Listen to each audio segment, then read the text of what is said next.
నల్గొండ జిల్లా మిర్యాలగూడ పట్టణంలోని ప్రైవేట్ భవనంలో ఉన్న సబ్ రిజిస్టర్ కార్యాలయానికి సొంత భవనం నిర్మించి సౌకర్యాలు కల్పించాలని కోరుతూ భారతీయ జనతా పార్టీ బీసీ మోర్చా నాయకులు స్థానిక సబ్ కలెక్టర్ నారాయణ్ అమిత్ కు వినతి పత్రం అందించారు. ఈ సందర్భంగా పట్టణ అధ్యక్షులు బొట్టు సోములు, మాజీ కౌన్సిలర్ వనం మదన్ మోహన్ తదితరులు మాట్లాడుతూ రిజిస్ట్రేషన్ల కోసం వచ్చే వారికి కనీసం కూర్చునే స్థలం లేదని, మంచినీరు, మరుగుదొడ్ల కోసం కిలోమీటర్ దూరం వెళ్లాల్సిన దుస్థితి నెలకొందన్నారు. ఎన్ఎస్పీ క్యాంపులో ఖాళీగా ఉన్న భవనాల్లోకి కార్యాలయం తరలించాలని కోరారు. ఈ కార్యక్రమంలో బీజేపీ నేతలు బంటుగిరి, దైదర్ రవి, కిరణ్, నేరెళ్ల అజయ్, రవి, నాగరాజు, శ్రీనివాస్, సైదులు తదితరులు పాల్గొన్నారు.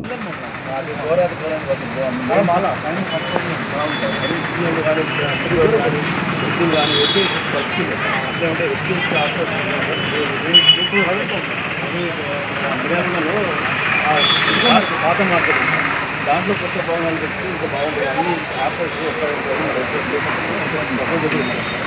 ఈ గవర్నమెంట్ ల్యాండ్స్ ఎలా చేసి కొత్త బిల్డింగ్ ఏర్పాటు చేస్తారు. ఇంకోటి ఏంటంటే గవర్నమెంట్ రెంటల్ పే చేస్తున్నది. గవర్నమెంట్ కూడా ఆర్థిక భారం లేకుండా ఏదైతే ఎన్ఎస్పీ క్వార్టర్స్లో బిల్డింగ్స్ ఉన్నాయి ఆ బిల్డింగ్స్లో మీరు కొన్ని ఆఫీసులు షిఫ్ట్ చేస్తే ప్రజలకు సౌకర్యవంతంగా ఉంటుంది సార్. పార్కింగ్ ఉంటుంది. అదే ఇక్కడికి వచ్చిన సంబంధిస్తారు.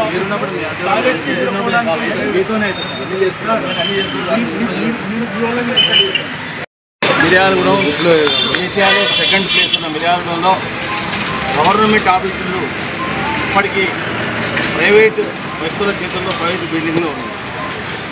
ఎగ్జాంపుల్కు మిర్యాలగూడ సబ్ రిజిస్టర్ ఆఫీస్ ఒకటో అంతస్తులో ఉండి ప్రజలకు చాలా ఇబ్బందికరమైన పరిస్థితులు ఉన్నాయి. మహిళలు వెళ్తే కూడా బాత్రూమ్ కానీ కూర్చునే ప్లేసులు కానీ ఎక్కడ లేక రైతులు కానీ ప్రజలు కానీ చాలా ఇబ్బందులు పడుతున్నారు. ఇట్లాంటివి చాలా ఉన్నాయి. వీటన్నింటినీ దృష్టిలో పెట్టుకొని మిర్యాలగూడలో ఎన్ఎస్పీ క్యాంప్ క్వార్టర్స్ చాలా ఖాళీగా ఉన్నాయి. వాటిలో దగ్గర ఉంటుంది, బస్టాండ్ దగ్గర ఉంటుంది. ఈ అన్ని ఆఫీసులన్నీ కూడా గవర్నమెంట్ ఆఫీసులు కిరాయి ఇవ్వకుండా ఆఫీసులు ఆ ఏరియాలకు షిఫ్ట్ చేస్తే ప్రజలకు అందుబాటులో ఉంటాయి. అందరూ రాకపోకలు బాగుంటాయని భారతీయ జనతా పార్టీ మిర్యాలగూడ శాఖ ఆడుతోంది ఓబీసీ.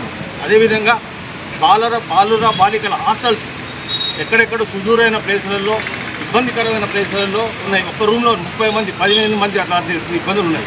కాబట్టి మిర్యాలగూడ మార్కెట్ యార్డ్, పాత మార్కెట్ యార్డ్ చాలా పెద్దగా ఉంది, విశాలంగా ఉంది. కాబట్టి అక్కడ నూతనంగా భవనాలు ఏర్పాటు చేసి ఒకే దగ్గర ఉండటం వల్ల అన్ని సౌకర్యాలు ఉంటాయి, ప్లస్ అందరికీ అనుకూలంగా ఉంటుంది. కానీ భారతీయ జనతా పార్టీ కోరుతూ ఉంది. అదేవిధంగా ఇవాళ 2 దశాబ్ద కాలంలో మన పార్టీ వచ్చి తెలంగాణ వచ్చిన తర్వాత కూడా ఇక్కడ కూడా డెవలప్మెంట్ రేటు మిర్యాలగూడ లేదు. కాబట్టి ఈ డెవలప్మెంట్ చేస్తే కొంత బాగుంటుందని Bharatiya Janata party కోరుతాం. Bharatiya Janata party OBC ఆధ్వర్యంలో ఈరోజు సబ్ కలెక్టర్ గారికి మెంబర్ చేయడం జరిగింది. పట్టణ సమస్యల మీద ముఖ్యంగా ఈ రిజిస్ట్రేషన్ కార్యాలయం ఆ ఏరియాలో కాలేజీలు ఉన్నాయి, హాస్పిటల్స్ ఉన్నాయి, దేవాలయాలు ఉన్నాయి. పూర్తిగా రద్దీగా ఉండే ప్రదేశం. ముఖ్యంగా అక్కడ పార్కింగ్ ప్లేస్ లేదు. మరి అక్కడ వచ్చే వాళ్ళు చాలా ఇబ్బందులు పడుతున్నారు. కనీసం రిజిస్టర్ ఆఫీస్లో బాత్రూమ్ ఉండవు. కొంచెం తాగితే మంచిగా లేక వృద్ధులు మినిమం 50 నుంచి 60 మంది అక్కడ రోజు ఉదయం 10 గంటల నుంచి సాయంత్రం 6 గంటల వరకు ఉంటున్నారు. వృద్ధులు చాలా బాధపడుతున్నారు. సరైన వసతులు లేవు. కాబట్టి రిజిస్టర్ ఆఫీస్లో తొలగించాలని కలెక్టర్ మెంబర్ చేయడం జరిగింది. తెలంగాణ రాష్ట్ర ప్రభుత్వం ఆర్థిక నిధుల కొరతతోటి మేము సంక్షేమ పథకాలు కొన్ని అందించలేము. ప్రజలకు ఇబ్బందులకు వాళ్లకు చెల్లించడంలో ఇబ్బంది పడుతూ ఉన్నారు. సాక్షాత్తు మన రాష్ట్ర ముఖ్యమంత్రి వారే చెప్పారు, మా దగ్గర మేము ఏదో ఉందని ఆశించి ఇక్కడ వస్తే డొల్లా అని చెప్పేసి తనే ఒక మీటింగ్లో స్వయంగా చెప్పడం జరిగింది. అట్లాంటి పరిస్థితిని దృష్ట్యా మేము భారతీయ జనతా పార్టీ కల్పించుకుని చెప్పేది ఏంటంటే ఏదైతే తెలంగాణ రాష్ట్రంలో కానీ ఏ నియోజకవర్గాలలో కానీ అద్దె భవనాలలో ఉన్నటువంటి కార్యాలయాలను, ప్రభుత్వ యొక్క స్థలాలను గుర్తించి ప్రభుత్వ యొక్క బిల్డింగ్లను ఏర్పాటు చేసి వారి యొక్క రుణభారాన్ని తగ్గించుకోవాలని మేము ఈ డిమాండ్ చేస్తూ ఉన్నాం భారతీయ జనతా పార్టీగా. ఓబీసీ మోర్చా ఆధ్వర్యంలో సబ్ కలెక్టర్ గారికి మెమోరాండం జరిగింది.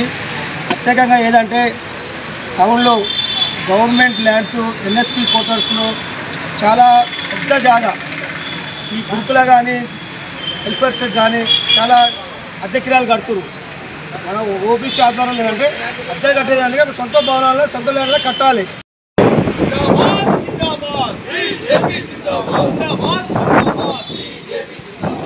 నరేంద్ర మోడీ